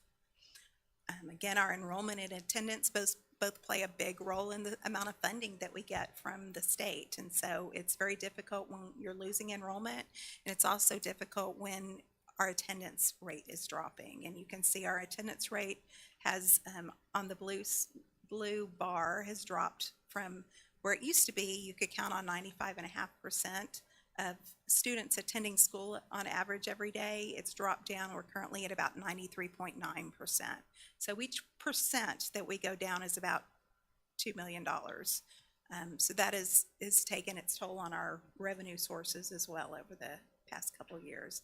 Another area where we're struggling is in our state funding with some of our special programs that we offer. Looking at special ed, you can see this is there's a lot of need here, and we spend about $47 million every year on special education services, whereas the state reimburses us or provides about 74% of that funding. And then I've just, this has various programs where the state funding does not match the amount of expense that we incur. Moving on, big factor affecting a lot of districts across the state is the impact of inflation. You know, last month you just approved a board item for our new insurance renewal, our property insurance renewal, for an additional $1.5 million. It went up about $900,000 the year before. It's just that's just one area where we're seeing great increases. We're seeing it in fuel, paper, garbage, health insurance, everything across the board. The costs are rising. And we looked at if that basic allotment at its current rate had been adjusted for inflation, it would need to be just over $7,200 per student.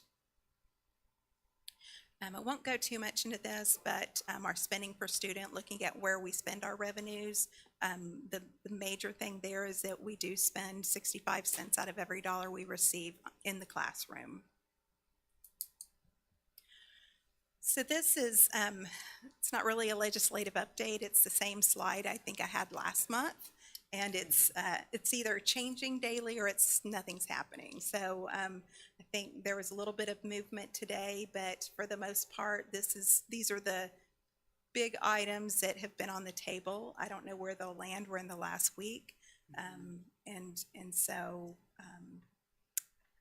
I think the main takeaway from this is that the basic allotment moving from $6,160, adding $90, I think it's been reduced today to $50, presents quite a challenge for our school district. So when I prepared the budget, I've modified the budget. I actually took out any legislative changes that may happen because at this point, we just don't know what's going to happen.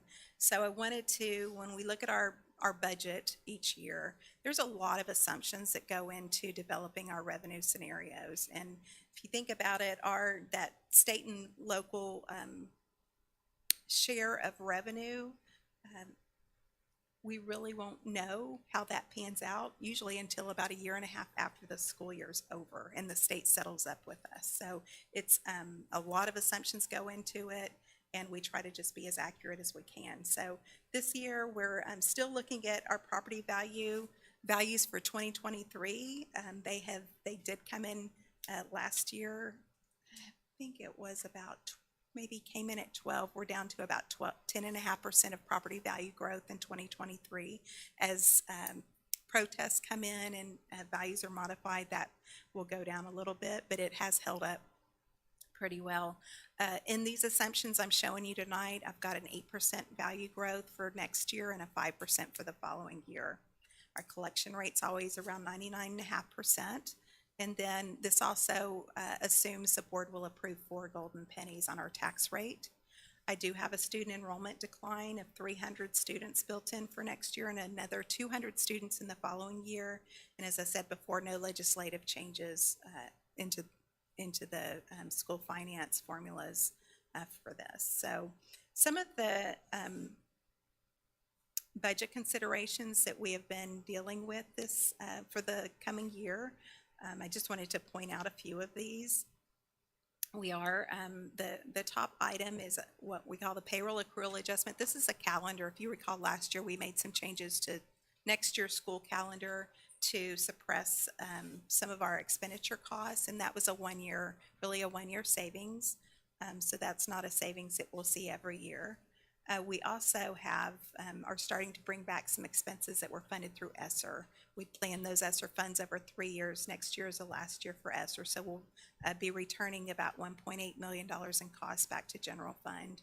There's various other increases and changes, but I would like to point out that's 73 staffing reductions and 73 units that we have over the past couple of months been reviewing, and that is resulting in a $4.2 million reduction. This is in addition. We also had reductions that we put in place last summer when we approved this budget. So that with those that we did last summer, it's well over 100 positions in total. And I'd also like to point out that there are no compensation and benefit increases built into this budget projection that I'm showing you for the following year. I did have one page for presentation purposes. I have a summary on the screen, but I've wanted to hand out this document.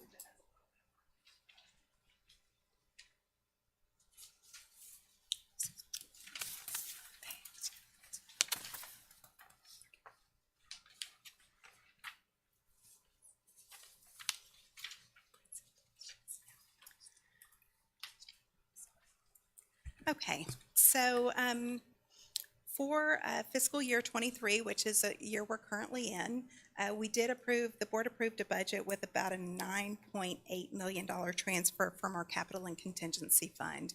And at this point in time, based on everything I know so far, it's looking like that that will be on target. So at this point, I don't think it'll, it may come in a little more, a little less, but I think we'll hit near that target.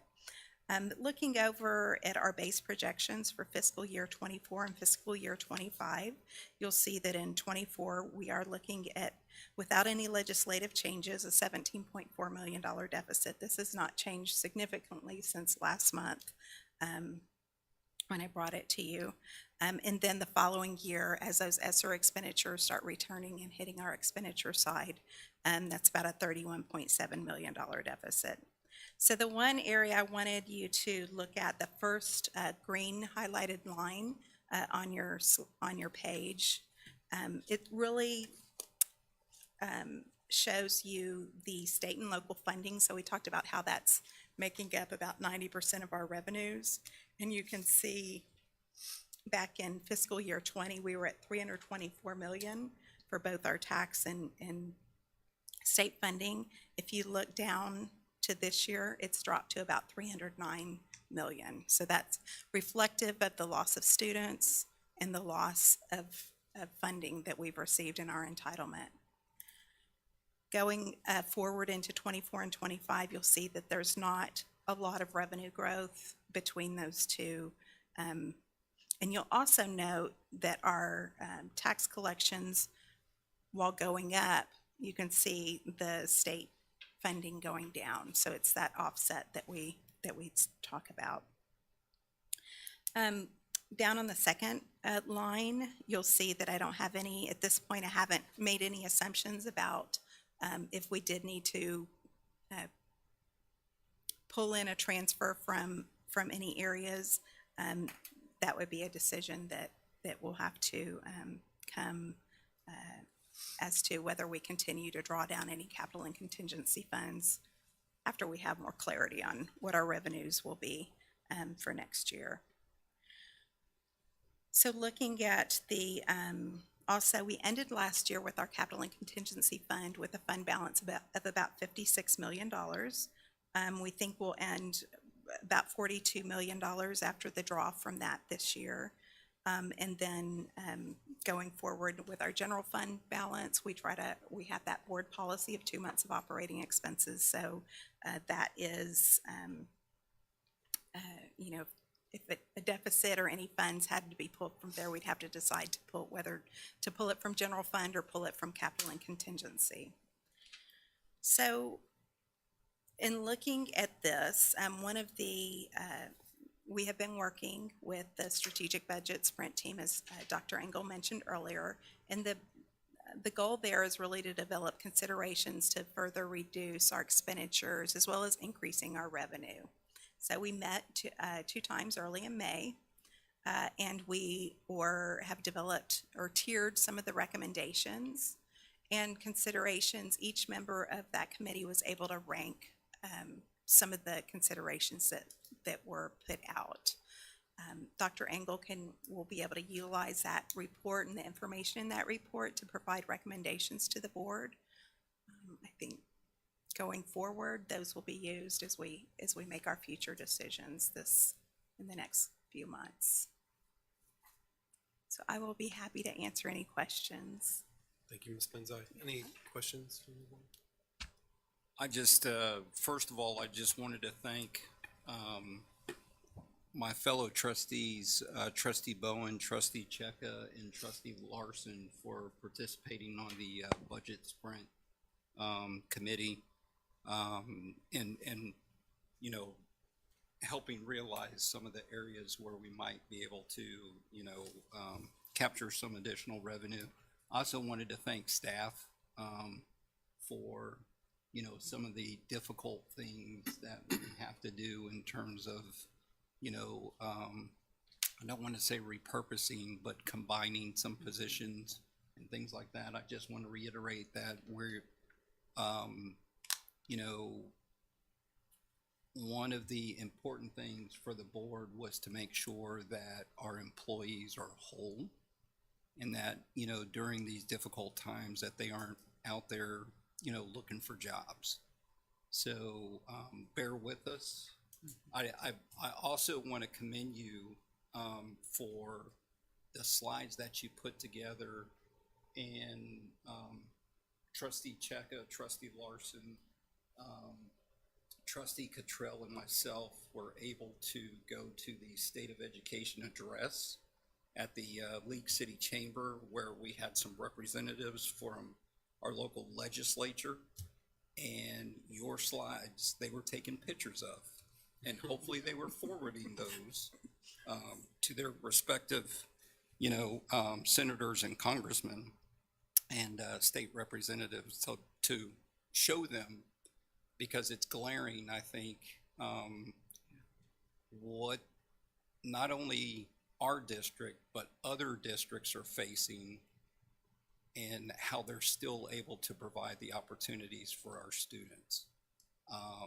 So, you know, thank you, buckle up, and, you know, we're gonna have to roll our sleeves up and get to work, but thank you so far for the work that you're doing. And I know that our board retreat in a couple weeks, we're gonna be busy. So, thank you. Thank you, Mr. Cunningham. Any other comments, questions? Yeah, first I want to thank you. These are probably the best charts I've seen for explaining school finance to someone who knows nothing about it. And it can be a dauntingly complex subject, and these charts do a great job of simplifying what's out there and what really matters. One thing I do want to say about this is when I look at the on the handout you gave and also on the one chart you put up, the revenues over or under expenditures, frankly, that terrifies me.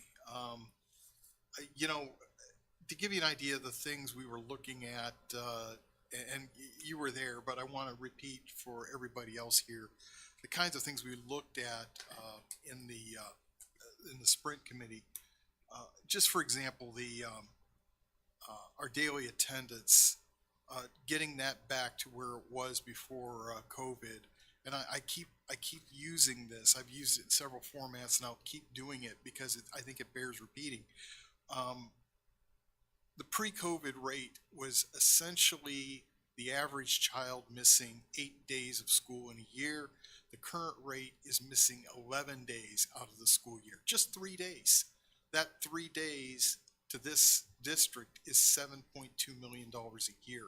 So please, get your kids to school. You know, even, you know, we all want them to go to school so that they can learn and maintain continuity there, but it has a financial impact as well. And that impact, if we can't solve that, will have to come out of taxes. There's no other way. So things like that, we looked at things here and there that might give us, that was one of the biggest things we could do was 7.2 if we can make that happen. And we were down in the weeds looking at a few $100,000 here and a few $100,000 there, really shaking the pockets for every nickel, dime, and penny we could. I can't get to, I have a hard time getting to 17 million, let alone 31 million doing things like that. And I'm very concerned here that we're in a situation where I don't think 5 golden pennies is going to do it. And I wish everybody takes a good look at these charts on the board and out in the community and really think about what it means, because this is coming home to roost one way or another, and we're going to work very hard to minimize impact on the taxpayer and to keep everybody whole in the school and to give the best education we can. But this is a monumental task. This is tough, and we need to prepare for it as if we're going to war, because that's pretty much what it is. 31 million is a huge hill to climb. But thank you so much for your presentation. Thank you, Mr. Larson. Any other comments? Ms. Benzai, thank you.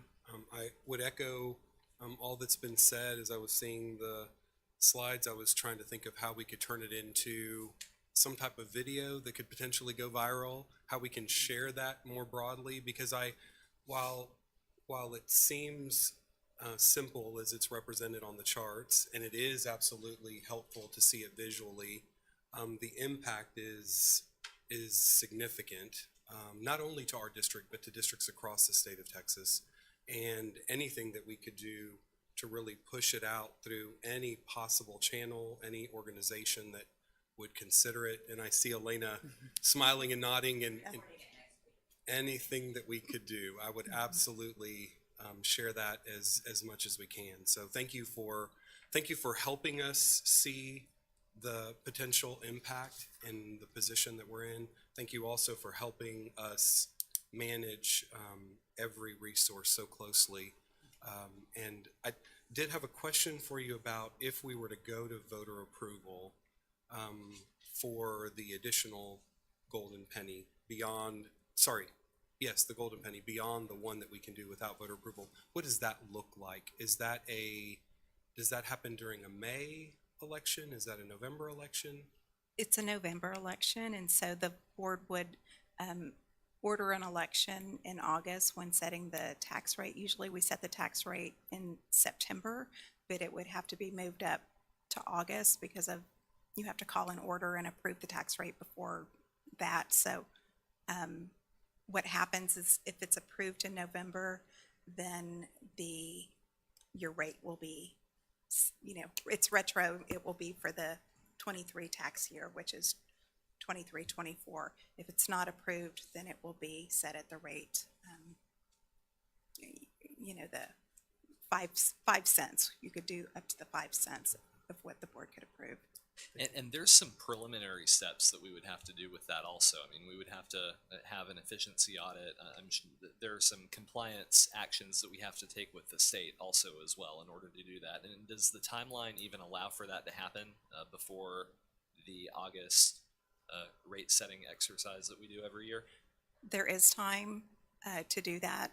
The efficiency audit, there are, the board has to approve an auditor to do the efficiency audit. It would have to, for this coming November, it would have to be, things would be moving very fast. The challenge for any November tax rate election for any school district is that you're waiting for your appraised values to come in. You're waiting for the state to tell you what your compressed rate, do those things with your compressed rate. So those things happen in July, early August, and then August is when the budget's approved. The tax rate would be approved. It would require 60% of board members to approve a rate above I think it's the no new revenue or the voter approval tax rate, and then they would call the order and it would be held an election would be held in November. Okay, so the voter approval tax rate, that's under tier, we've already moved past that slide, so I may be saying these wrong, but there's the tier 1 non-entitlement, like basic program funding. And so that is the side that is compressed by 2.5%, or to the 2.5% increase. And so we wouldn't be touching that, right? It would just be the golden pennies are a separate approval mechanism for adding to those past the fifth one, right? Right. So your voter approval tax rate is any tax rate that exceeds that is made up of your compressed rate plus 5 cents plus your INS rate. And so if the board has a higher rate than that, that's when it would have to go to the voters. Okay. Thank you, Mr. Brown. Any other questions? Thank you, Ms. Benzai.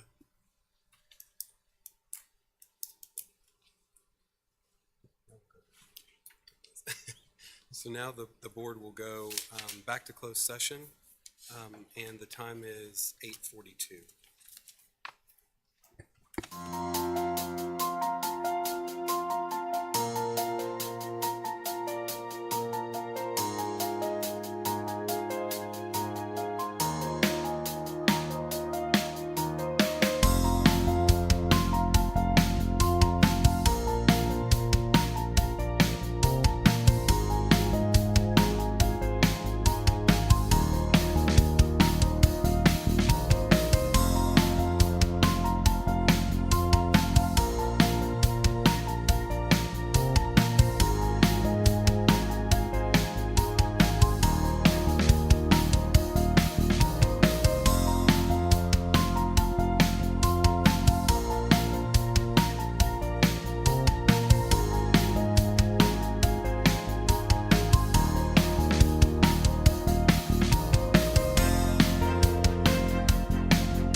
back into open session. The time is 10:15. And we will move to action on closed session, item A. Mr. President, Yes, Mr. Cunningham. I move that the board approve the superintendent's recommendation of Ms. Bridget Christmas for director of the GBCDHH Co-op. Thank you, Mr. Cunningham. Is there a second? I'll second that. Thank you, Mr. Larson. Any comment or discussion? Okay, seeing none. All those in favor, if you'll raise your hand, please. Thank you. The motion passes Thank you. unanimously. Yeah. Yes, and President Sanchez, I just wanted to thank the board for that approval. I know that Ms. Christmas is currently Assistant Director of Elementary Special Education here in the district, but she has elementary, intermediate, high school experience, both in general education and special education. So I think she'll bring and she's been an assistant principal, so bring that administrative perspective as well as special education, K through 12. This is a K through 12 position. So we're appreciative of that.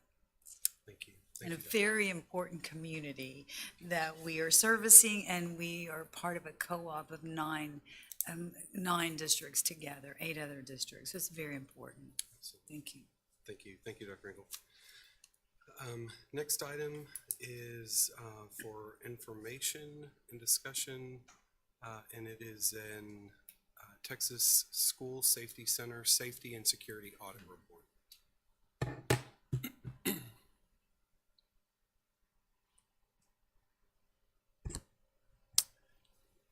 Thank you. I wanted to, first of all, thank you all for your support in our safety initiatives.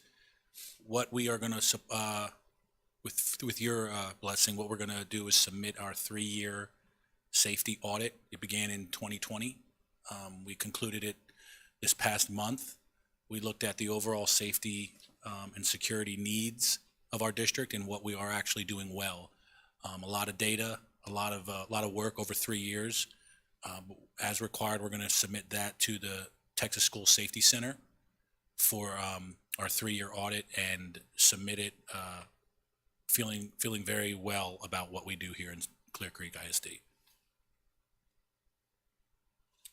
Thank you, Thank you, Mr. Pelosi. Any questions?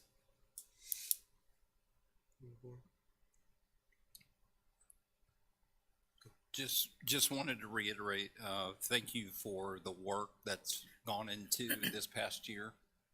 Keeping up with the audits, I think 39. We've had 39 state audits, but our team, we audited all of our schools, all of our operations buildings, and both football stadiums as well. Great. Just thank staff for, the diligence that they're showing, and staff for also pointing out the areas where we need to improve. And thank you for the work that's been done over the course of the school year. So. Thank you, Mr. Cunningham. Any other comments? Thank you. I'll echo the same, Mr. Pelosi. Thank you.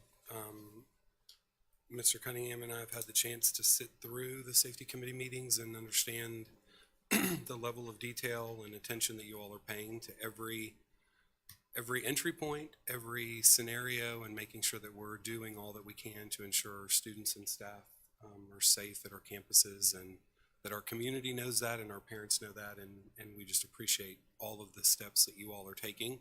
It's not ever a complete effort, and so thank you for also maintaining that ongoing focus on ensuring that ultimately safety of our facilities, not just our campuses, is really a priority for us as a district. So thank you for that. Yes, sir.